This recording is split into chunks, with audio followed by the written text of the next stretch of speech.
Olá! Hoje a gente vai analisar mais a fundo uns trechos do livro Glow Kids, do Nicholas Kardaras. É um material que investiga, como essa dependência de telas pode estar afetando crianças, adolescentes. A nossa ideia aqui é destrinchar os argumentos principais dele, sabe? Focar no que ele apresenta de descobertas clínicas, neurológicas. Qual o real impacto dessa tecnologia toda, que está em todo lugar, no desenvolvimento dos mais jovens? Isso segundo o autor, claro. Exato. A gente vai tentar entender as conexões que o material faz entre, bom, o uso exagerado de telas e problemas como TDAH, ansiedade, agressividade, e ele fala até de mudanças físicas no cérebro. Hum, Chega a comparar o efeito das telas com de substâncias que viciam mesmo. Pois é, um ponto central é justamente essa ideia das telas como uma espécie de droga digital.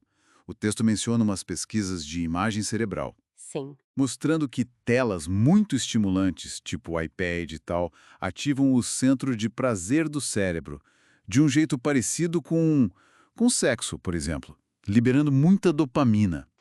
Isso é crucial para o argumento dele. O autor defende que essa overdose de dopamina é particularmente viciante para cérebros de criança, né?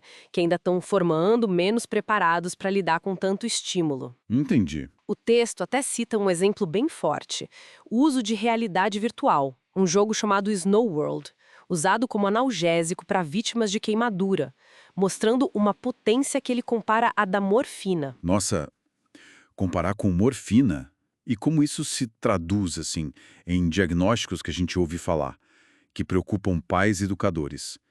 Na visão dele, claro. Então, é aí que a coisa fica mais, digamos, polêmica.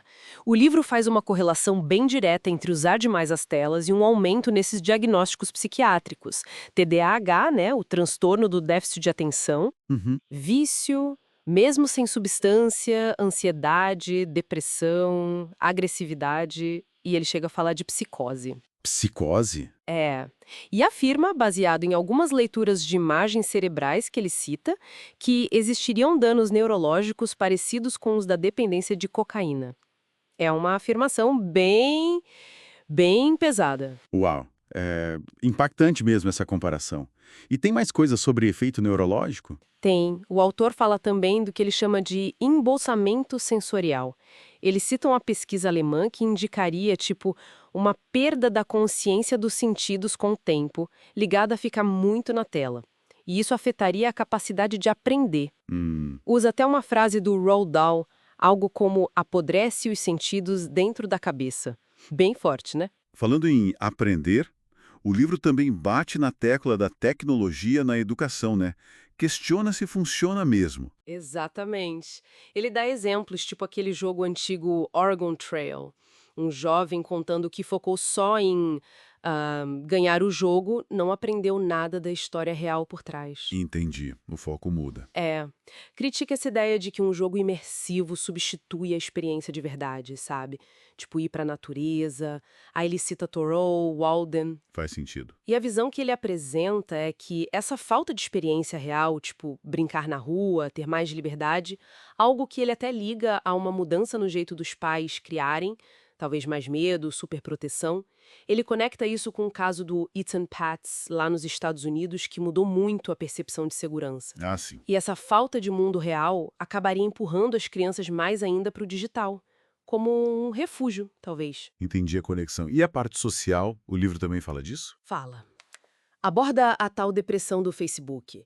A ideia de que, paradoxalmente, quanto mais conexão online, talvez mais solidão, mais depressão. Hum. O cyberbullying, claro, é destacado como risco sério.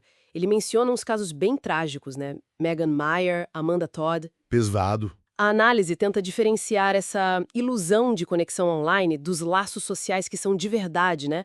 Que, segundo o livro, e aí ele cita o Dunbar, precisam de convivência, de experiência compartilhada no mundo físico para se aprofundar. Entendi. E discute também os perigos do que ele chama de hypernetworking nos adolescentes, que seria esse uso exagerado de rede social associado a problemas de saúde mental. E a questão da violência?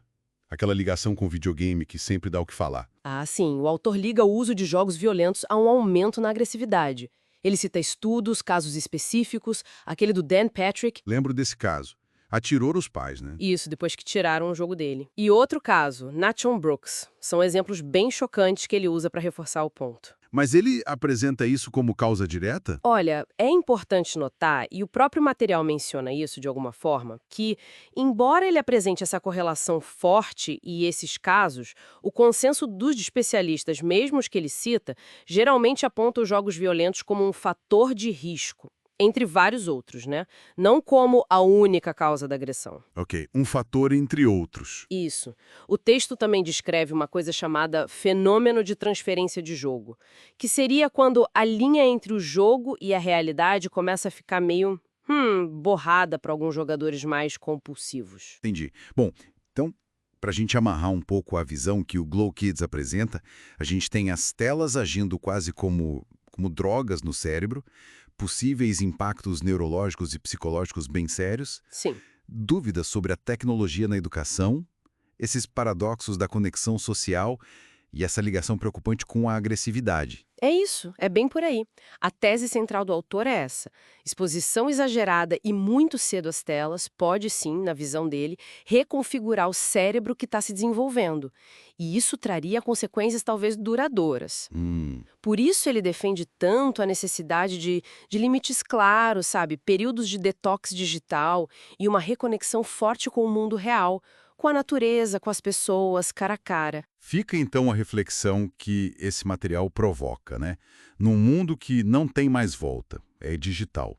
Como é que a gente acha o equilíbrio? Como usar a tecnologia sem detonar ao desenvolvimento saudável das crianças e garantir que o mundo real, com toda a sua complexidade, continue sendo mais interessante que o brilho da tela?